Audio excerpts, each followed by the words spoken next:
Have you ever paused, just for a moment, and looked at your life as if it were a painting, not from within the chaos, not from the noise of deadlines and disappointments, but from the stillness of a distant view?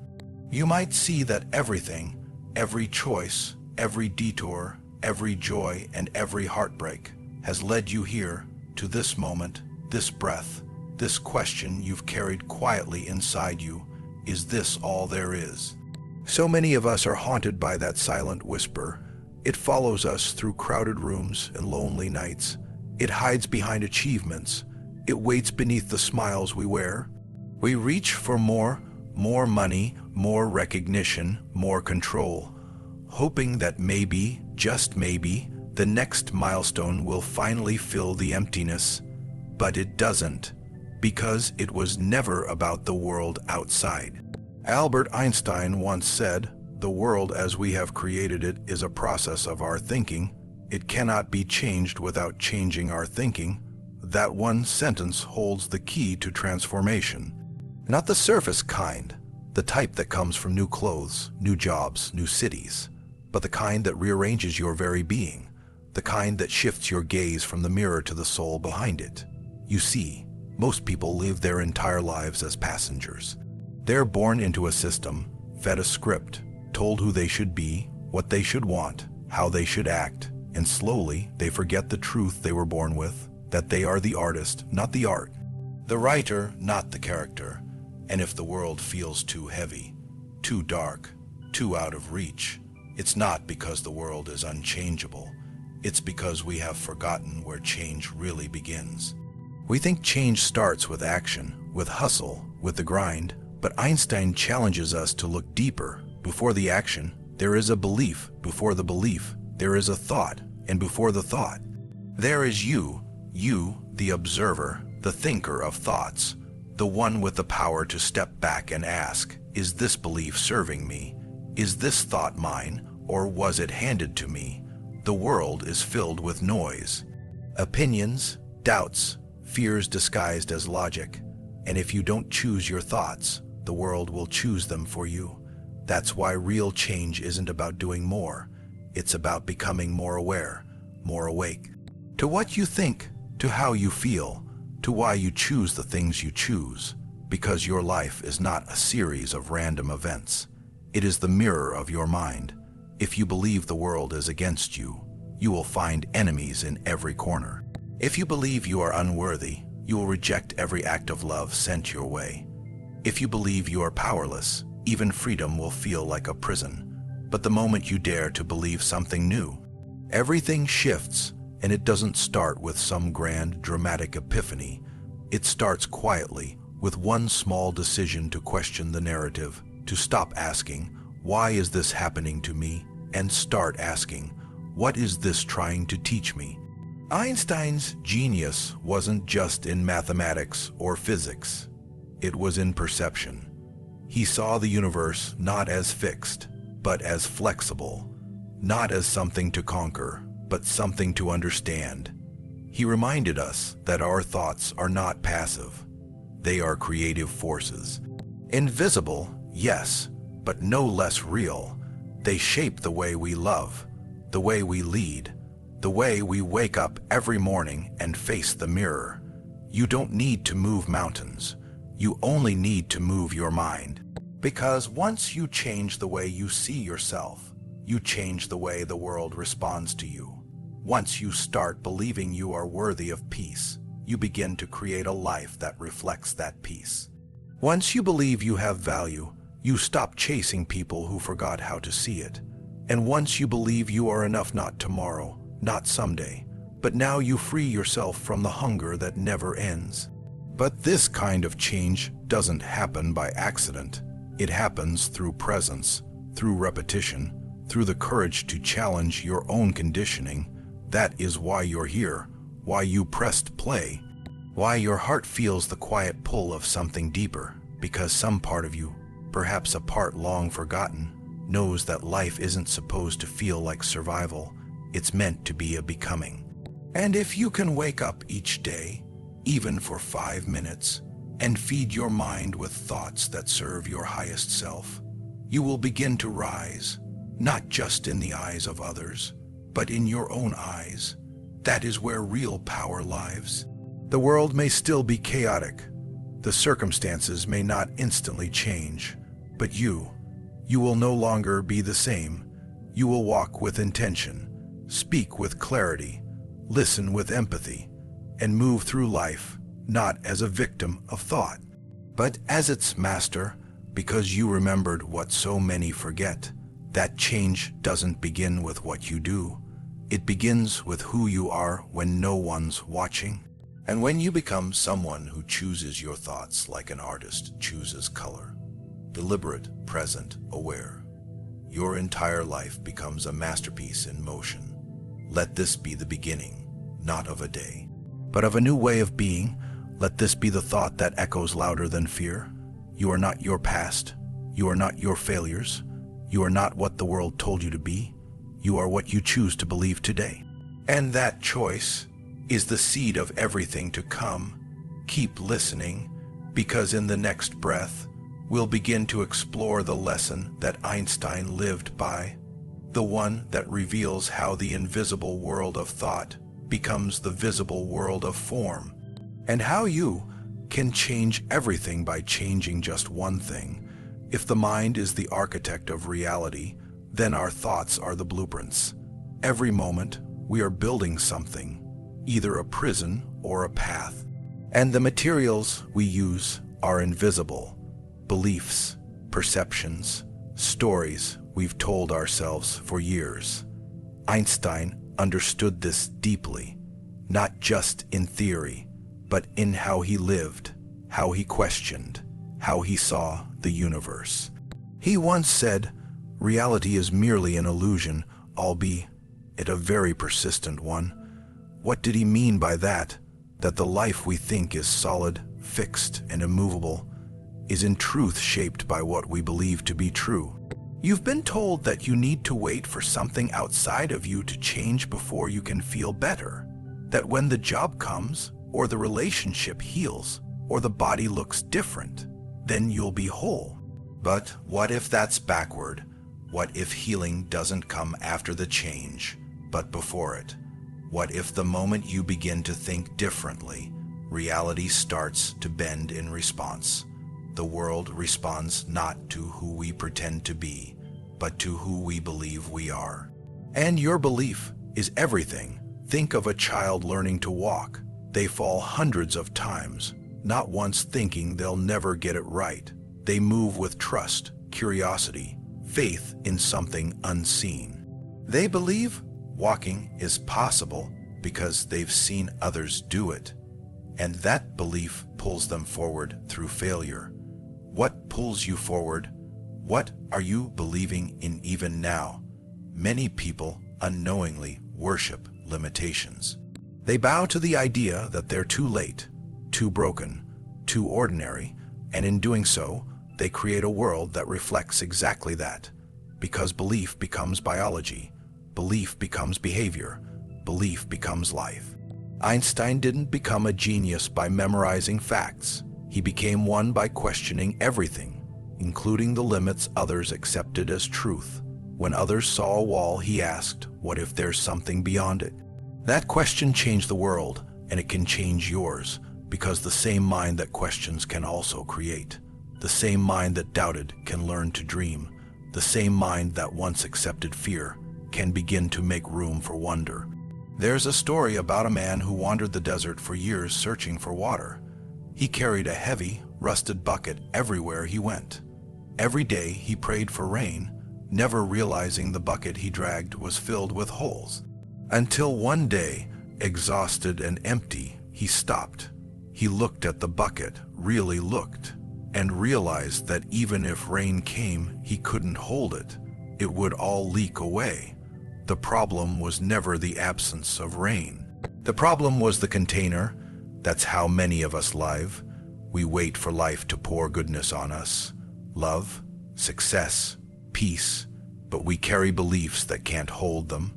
We've been leaking hope for years. Einstein reminds us, before we ask for more from the world, we must become someone who can receive it. We must build a container strong enough to hold the life we desire. That container is thought. That container is belief. That container is consciousness. This is not about magical thinking. This is about mental architecture. It's about understanding that everything begins on the inside. Even science affirms what ancient mystics taught. We see not the world as it is, but as we are. A person who believes the world is dangerous sees threats where there are none. A person who believes they are unloved finds proof of rejection in every silence. A person who believes in possibility begins to notice doors that were always there, but invisible until belief lit them up. So ask yourself, what kind of world have your thoughts been building? And what would happen if you chose a different blueprint? Einstein believed in something many of us forget: imagination. Not as a child's toy, but as the creative force of the universe. Imagination is more important than knowledge, he said, for knowledge is limited, but imagination embraces the entire world. Imagination is the ability to see beyond what is into what could be. It is the courage to hold a vision even when no evidence supports it yet. And in that sacred space between now and not yet, we begin to create. But how often do we use this gift against ourselves? We imagine the worst. We picture failure before we try. We rehearse pain before it happens. And so, our most powerful creative force becomes a weapon we turn inward. But what if you flipped it? What if, just for today, you imagined a version of yourself who was already enough, already worthy, already capable, not in some distant future, but right now? What would change? You would speak differently, walk differently. You would stop negotiating with your value. You would no longer beg for scraps of approval because you would be feasting on inner truth. This is the lesson Einstein leaves us with. Not a formula of numbers, but a formula of being, that the outer world is a delayed reflection of the inner world. That thought is not weak or passive. It is the seed of everything. And if we change the seed, we change the fruit. So plant with care, think with intention, speak with reverence, not because the world is watching, but because your life is. Every thought leaves a trace. Every belief leaves a pattern, and slowly, day by day, those patterns become personality. That personality becomes behavior. That behavior becomes destiny. But you can interrupt the pattern. You can stop the loop. You can wake up, and when you do, you'll realize that change is not something to chase. It's something to allow. It's already within you, waiting for the permission of a single thought. What if I am more than I believed? Let that thought take root. Let it grow wild. Let it undo everything that no longer serves you, because this isn't just about changing your day. It's about changing your direction. And as we move into the next part, we'll explore what happens when you live this truth, when you stop waiting for life to change and instead begin changing your life from the inside out, because belief is just the beginning. The reflection that follows is everything. So what happens when you begin to believe differently? When the quiet shift in your thoughts ripples outward, touching the way you walk through the world, not with arrogance, but with quiet certainty? A knowing that doesn't shout, but moves with grace. This is where reflection becomes transformation. This is where philosophy leaves the page and enters your bones. Because when you change the internal lens, the entire picture changes. Even if the elements stay the same, the job might still be stressful. The relationship might still be uncertain. The world might still spin in its unpredictable ways. But you are no longer reacting from the same level of consciousness. Einstein once said, "No problem can be solved from the same level of consciousness that created it." And yet, most of us keep trying. We fight anger with more anger, fear with more control, uncertainty with louder noise. We try to solve inner disconnection with outer achievements, but it never works. Because the problem isn't just the situation. It's the self we bring into it. And once that self begins to evolve, everything else must adjust. Think of it like tuning an instrument.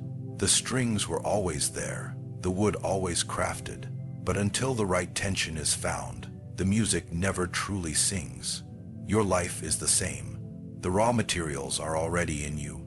But until you tune your mind, your beliefs, your emotions, your thoughts, the melody will always feel off, unfinished, slightly out of key, and the tuning begins in silence, not the silence of absence, but the silence of awareness. The stillness that watches your thoughts like clouds drifting through a vast sky. That silence is not empty, it is where truth lives. You start noticing the way you speak to yourself. You catch the harshness, the comparisons, the stories you've accepted as gospel. And then something shifts. You begin to ask, what if that's not true? What if I'm not actually too late? What if I'm not behind? What if I'm not broken, but becoming? These are not just gentle affirmations. These are revolutions. Because the most radical thing a person can do in a world addicted to self-doubt is to believe in their worth without condition. That's where Einstein's message deepens. He wasn't just challenging how we see physics. He was challenging how we see ourselves. He believed the greatest mystery was not the atom, but the mind that could imagine it. The mind that could wonder, dream, and dare to believe in things not yet seen. So imagine what happens when that same mind begins to reflect inward. When you realize that your value isn't dependent on performance, that your peace isn't waiting at the end of some long achievement road, that who you are in this moment with all your flaws and uncertainties is already enough. Not perfect, but whole. That changes everything, because it frees you from the tyranny of when I have more money. Then I'll feel safe when I lose the weight. Then I'll love myself when I succeed. Then I'll rest. But life isn't meant to be delayed. It's not meant to be postponed until some imaginary finish line is crossed. Life is happening now. And when you return to this moment, not as something to escape, but as something to engage with, you realize the reflection you were looking for out there was always waiting inside. The confidence you sought in applause, it was buried beneath years of silence. The love you longed for in others, it was withheld because you never gave it to yourself. The clarity you wanted from life, it's born the moment you stop running from stillness. Einstein knew that time was relative, not just in physics, but in how we live. You can live years without truly being awake. You can rush through milestones, collect trophies, fill calendars, and still feel a quiet ache for something more. Because life isn't measured by clocks, it's measured by consciousness. So take a moment now, not to fix, not to change, but to see, to truly see the beliefs you've been living under, the ones that tell you your worth must be earned, that your dreams are too big, that you must remain small to be safe, and then, like sunlight through a window long shut, let a new thought enter. What if you were designed for more, not more in the eyes of the world, but more in the presence you bring to your own life? The gentleness you offer yourself, the boldness to show up as you are, that kind of reflection changes people, not instantly, but inevitably, because when you begin to live from a different place, from belief instead of doubt, from peace instead of panic, your energy shifts. And people feel it, life feels it. Opportunities come not because you chase them, but because you align with them. You stop chasing and start attracting. You stop proving and start embodying. You stop surviving and begin creating. And in that space, you no longer fear the unknown, because you realize the unknown is not your enemy. It's your canvas, a blank field of possibility waiting for the brushstrokes of your new thoughts. Einstein said, "The important thing is not to stop questioning. Curiosity has its own reason for existing. So be curious, With your thoughts, your patterns, your stories, ask what else could be true. Not just about the world, but about you. What if your voice mattered? What if your story held weight? What if you weren't here to shrink, but to expand into the fullness of who you already are? These aren't just reflections.